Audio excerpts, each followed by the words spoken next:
Oi, fala aí pessoal, bom dia. Você está escutando o Inglês no Rádio. I am your host, Foster Hodge. This is your daily dose of English.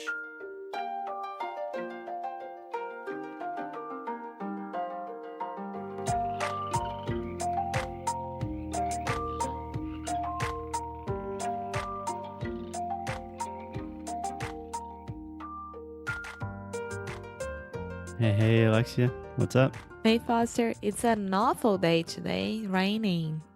Yeah, it's nasty outside. It's raining a lot. I hope it doesn't affect the quality too much. Bud is back. No, Bud is a new one, right? Yeah, there's a tropical storm, Bud, which is turning into a hurricane. Budgie. Anyway, today we're going to talk about how to improve your language skills when you are at home. So it's one thing when you're traveling, you're always surrounded by the language, but most people are not in that situation. Most of our listeners are in Brazil and want to improve their language skills in Brazil. Yeah. And we have some tips on how to do that. Let's do it. Let's do it. Let's do it. Do it. Do it. Do it. Do it now. Okay. Thank you, Alexia. So my first tip, you should focus almost 100% of your study time, of your practice, of your attention on listening and speaking.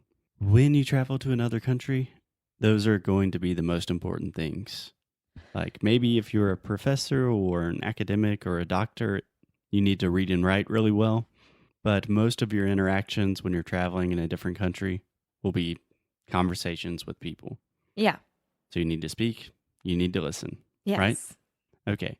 And this is also super important because the way that most English speakers speak is not the way you probably learned in school. You know? No, it's the opposite way. Most Yeah, of times. most of the time. Most of the time. Yeah, you said most of times. Yeah. So English, I say this all the time, but English is not a phonetic language, which means the way we read and the way we write has nothing to do, is not connected almost at all with the way we really speak. So you want to focus on the way we really speak, right? Yeah. That's why you should open your ears, just the way that we say in Portuguese, abrir os ouvidos, Yeah. and look for series and podcasts and whatever you want to listen to, and take a deep time with that. Like I really, really love to listen to Beautiful Anonymous, Mm-hmm. which is our favorite show. Yeah. Like, People have to be tired of us talking about Beautiful Anonymous by Chris Gethard, an amazing podcast. yes. And it's amazing because I got to listen to all the different American accents during the show. And it's also amazing to hear the story. So, Yeah, you don't only have to listen to Inglês no Rádio. You don't only have to listen to podcasts. You have Netflix. You have so many good series, so many good movies, radio shows. There's no lack of resources to listen to stuff in English. No excuses. Listen to English. Does not matter what it is, but listen to something that you're interested in and go deep. yeah, one thing that I really, really like to watch as well are the talk shows. Jimmy Fallon, Yeah. John Oliver. Yeah. You love talk shows. Yeah, it's always cool. I love talk shows too. And in general, they're pretty easy to understand, like interview formats. Yeah. John Oliver is not that easy. Well, he's British. It's not because of that. Yeah. But he's British and he's like screaming most of the time. Yeah. He speaks really fast. Yeah. But when you are listening, the critical thing is to focus on the sounds.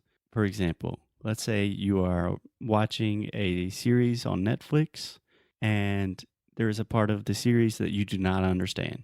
You don't understand the conversation.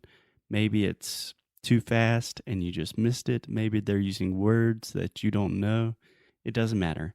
When you do not understand something, stop if possible and take notes about that. And then you can think about, okay, why do I not understand that? Is that a new word?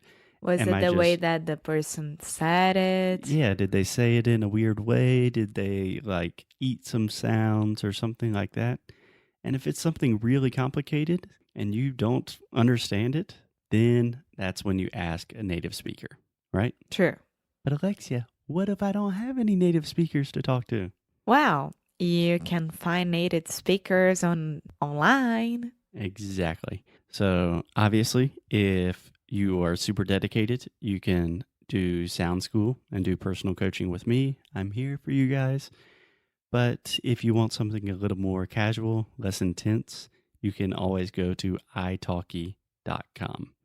So that is italki.com.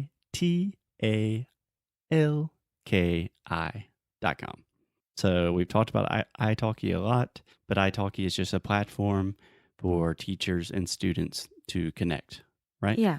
So my advice is if you are really a beginner, you probably need a professional teacher that can teach you the basics, the fundamentals, probably someone that speaks Portuguese as well, right?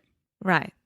Yeah. So on italki, they have professional teachers. These are certified, trained teachers like me, certified trained teacher that speaks English and Portuguese And Spanish. and Spanish and learning French.